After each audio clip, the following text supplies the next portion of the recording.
Assalamu alaikum. Welcome back to Shakir's Learning World. This is Shakir sir in front of you. Today I am going to teach how to solve MCQ questions that may be academic to admission or BCS to job. So let's get started.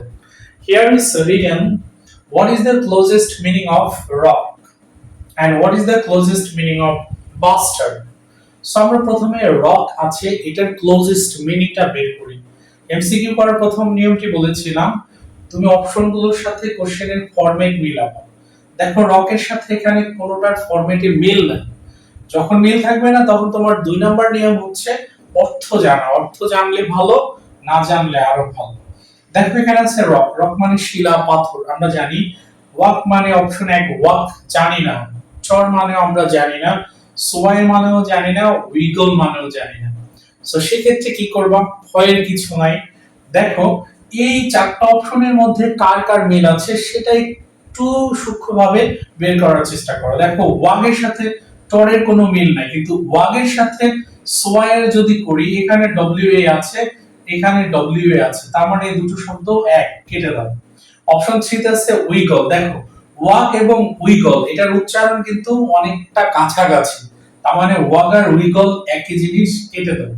বাকি আছে টর, so এটা হচ্ছে correct answer. তার মানে rock মানে এখানে শিলা, পাথর কিংবা দোলা, টর মানেও শিলা, পাথর বা দোলা। কিন্তু প্রশ্ন হচ্ছে ওয়াক, সোয়াই এবং উইগলের অর্থ কি? আমরা জানি কোশ্চেন যেটা দেয়া থাকে তার বিপরীত অর্থগুলো এখানে দেয়া থাকে, বাট এখানে তিনটি শব্দের অর্থই রককেই মিন করছে, বাট এখানে অর্থটা একটু ঘোরাই দিছে। অপশন 2 তে দেখো বাস্টার্ড, এটার সাথে আমি যদি ফলো করি কোনোটার মিল নাই অপশনে। যখন ফরম্যাট মিল থাকবে না তখন বলছে অর্থ ধরবো, অর্থ জানলে ভালো, না জানলে আরো ভালো। দেখো অপশনের এটার সাথে যেহেতু মিল নাই, আমরা অপশন 1 এ আছে ফনি, অপশন 2 তে আছে ভিশাস, অপশন 3 তে আছে হেইনাস, অপশন 4 এ আছে নেফারিয়াস। এবার এই চারটা অপশনে কার সাথে কার মিল আছে একটু মনোযোগ দাও তো, তুমিই ধরতে পারবে। দেখো ফোনের সাথে ওর কোনো অপশনে মিল নাই, ফরম্যাটে মিল নাই। বিশ্বাসের সাথে কিন্তু নেফারিয়াসের মিল আছে, I O US, I O US, তার মানে এই দুটো শব্দ এক, কেটে দাও। আবার এখানে দেখো হেইনাস, এখানেও কিন্তু দেখো ও ইউএস মিল আছে, ও ইউএস, ও ইউএস মিল আছে, তার মানে এটাও কিন্তু এই এদের সাথে মিলে গেছে, থেকে বাদ দিয়ে দাও। বাকি আছে ফনি, সো এটাই হচ্ছে এখানে কারেক্ট আনসার। তার মানে বাস্টার্ড মানে জারস, ফনি মানে এখানে জারস। কিন্তু প্রশ্ন হচ্ছে বিশ্বাস, নেফারিয়াস, হেইনাস এই শব্দগুলো কিন্তু বাস্টার্ডেরই সিনোনিম, বাট এখানে বাস্টার্ড মূলত এদেরকে চাওয়া হয় নাই, বিশ্বাস, নেফারিয়াস, হেইনাসকে চাওয়া হয় নাই। কেন চাওয়া হয়নি? কারণ এই তিনটি ফরম্যাট এখানে মিলে গেছে। বাদ দাও, বাকি যেটা রইলো সেটাই হচ্ছে কারেক্ট আনসার। সো তুমি আমার এমসিকিউ এর উপরে অনেকগুলো ক্লাস দিয়ে আছে ইউটিউবে, তুমি সেখান থেকে একটি একটি করে ক্লাস দেখো। কয়েকটি ক্লাস দেখলে তুমি নিজেই হয়ে যাবে ডিকশনারি, যে আমি কেন বলি অর্থ জানলে ভালো, না জানলে আরো ভালো। তুমি নিজেই সে তার সমাধান পেয়ে যাবে।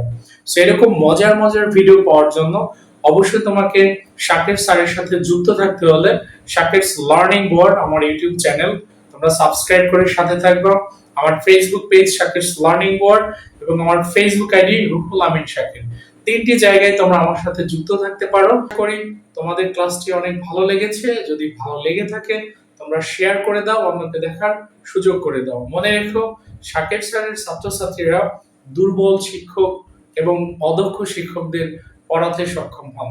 প্রতি বছর আমার হাত দিয়ে হাজার হাজার স্টুডেন্ট মেডিকেলে যাচ্ছে, বুয়েটে যাচ্ছে এবং তোমার বিসিএস এ যাচ্ছে।